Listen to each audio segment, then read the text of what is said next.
Hey y'all, I'm Patty. Welcome back to my channel, Rustic Rescue, where I like to rescue, redeem, and restore thrifted items. And this past summer, while Rob and I were out thrifting and sourcing for our eBay store and for me to get crafting materials, I ran across this wood shelf. It has two wooden hearts on either side, and it has these wooden slats. It also has this hanging system on the back, but as you can see, it's broken. So I grabbed it up because I think I only got it for 25 cents. And hey, I especially couldn't pass it up for a quarter, right?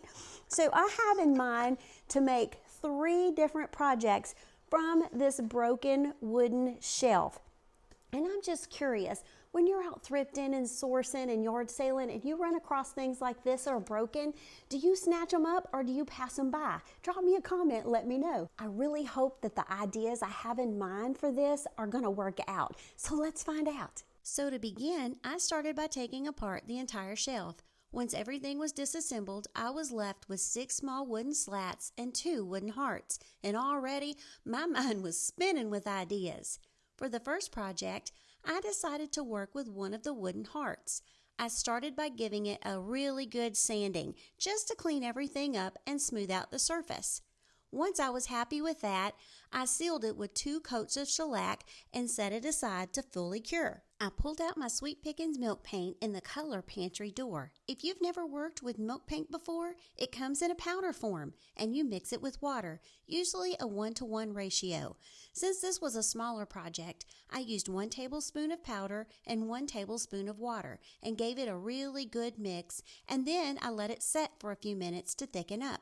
While that was setting, I grabbed some antique white and gave the entire wooden heart a base coat, front, back, and sides. I used my heat tool in between the coats just to speed things up a little. And once that base coat was fully dry, I went in with the Pantry door milk paint and gave the heart a nice, generous coat. And one thing I absolutely love about milk paint is that it never behaves the same way twice. You get this beautiful natural crackling and crazing, and it just creates the most authentic aged look. After letting it dry, I went in with a light sanding just to smooth everything out, then added a second coat of the milk paint and set it aside to cure. While that was drying, I grabbed a couple of little wooden dollar store Jenga blocks and I used some tight Bond Quick and Thick to attach them together. Then I painted them with the same Pantry door milk paint so everything would tie together. Next, I pulled out my IOD Le Lapin mold and chose the sweetest little setting bunny. I dusted the mold lightly with cornstarch, then pressed in my air-dry clay to create the casting. And y'all, if you have ever demolded one of these, you know how satisfying it is. The details are just beautiful. Once the bunny was ready, I applied glue to the back and gently placed it onto the wooden heart. I used a damp paper towel and a small brush to clean up any excess glue. Then I gave the bunny a full coat of the pantry door, and at this point, I was already getting excited seeing everything come together. After the paint dried, I went back in with antique white and lightly dry brushed over the bunny. I didn't want full coverage. I just wanted the pantry door color to peek through as an undertone. Then came one of my favorite parts. I took antique aging wax and applied it all over the entire piece, including the bunny. And this is where everything really transforms. The wax settles into all those little cracks, the details, giving it that beautiful aged vintage look, like it's just been around for decades.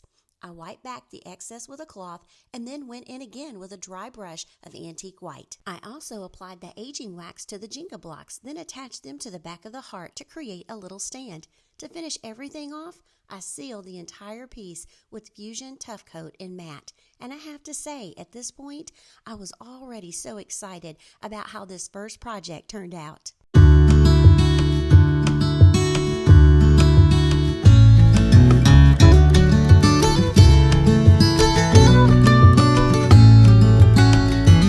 For the second heart, I had something very specific in mind, and it started with one of the most unexpected elements. I took these wooden apples that were just perfect for what I needed. The larger apples had a hole in the top, where the stem would normally go, and the smaller apples had a little wooden stem that fit perfectly into those holes. So I grabbed my Type Bond Quick and Thick and I attached them together by inserting the stem of the smaller apple into the larger one. And just like that, I had little legs. I set those aside to cure and moved back to the heart. I gave it a really good sanding to smooth everything out, then cleaned it up well, so it had a nice clean surface to work with. Next, I sealed it with 2 coats of shellac and let that fully cure. Once that was ready, I pulled out my Waverly chalk paint in the beautiful color Ocean. I gave the heart a single coat front and back and all the sides, using my heat tool again to speed up the drying time. Once that had dried, I brought back my sweet Pickins milk paint, this time in the color Flour Sack. Now for this project, I really wanted that blue underneath to shine through, so I didn't need much milk paint at all. I just wanted it to create that crackling and crazing effect. Once it was ready, I applied a single coat over the entire heart. And again, I used my heat tool not just to dry it, but to really encourage that crackling effect. I set that aside to cure, and then I repeated the same process with each of the 3 little legs. Once everything had dried, I decided to go back in with a second coat on the heart, covering the front, the back, and the sides again. After that cured, I grabbed my hand sander and gently sanded the entire piece. I paid special attention to the edges because I really wanted that blue underneath to peek through and add depth and dimension. Next, I pulled out my IOD ink in stone gray and chose the Kindest Regard stamp. The lettering on this one is just so dreamy and romantic. It was absolutely perfect for this piece. I lined it up carefully so the words would sit evenly across the top of the heart. And that soft, subtle lettering was exactly what I was hoping for. Then I moved on to the IOD Meadowlark stamp using IOD ink in China Blue. I chose the sweetest little bird with delicate florals, and it was perched just on top of a little mason jar. And I stamped it, making sure that everything flowed nicely with the shape of the piece. I applied Fusion Aging Wax generously over the entire heart, really working it into all those details and into those beautiful cracks in the paint. That's what gives it that timeless aged vintage look. I went back over it with a clear wax just to brighten everything up a bit while still leaving the depth in those crevices. Once I was happy with that, I sealed everything with Fusion Tough Coat in matte. After it cured, I added just a touch of gold gilding wax around the edges of the heart and along the top to really highlight the shape.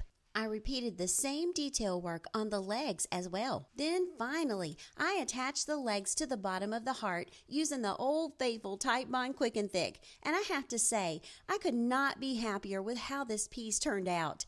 I actually had the perfect spot in mind for it, on my entry table where I display a vintage swan planter.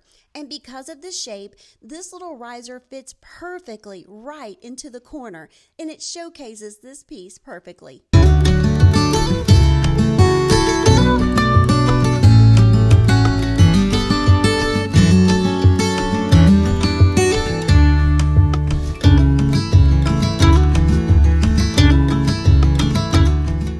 And now for the final project. This one felt like one of those God-wink moments. I had this frame that I thrifted years ago, and I've been holding on to it because I just knew one day I would have the perfect project for it. These wood tones are absolutely beautiful, hand-carved, full of character.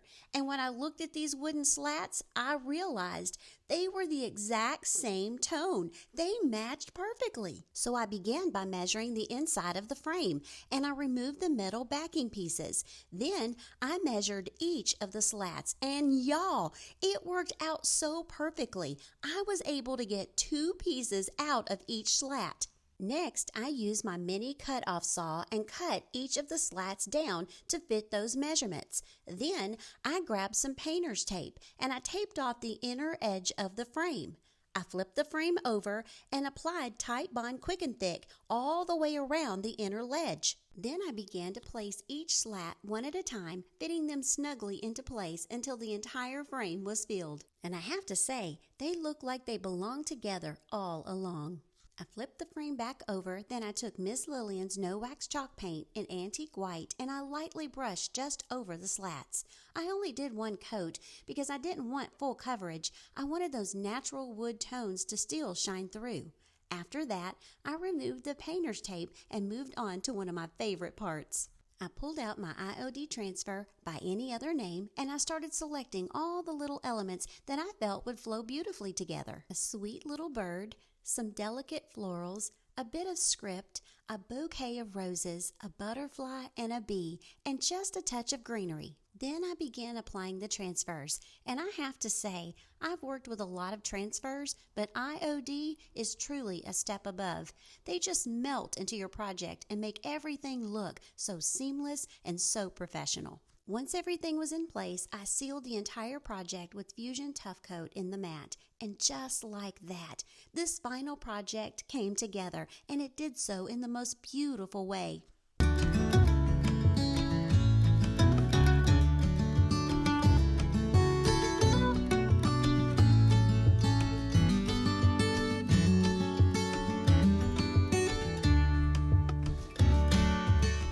I just love how one broken piece turned into 3 completely different projects. It's a reminder that nothing is too broken and nothing is too far gone for God to rescue, redeem, and restore.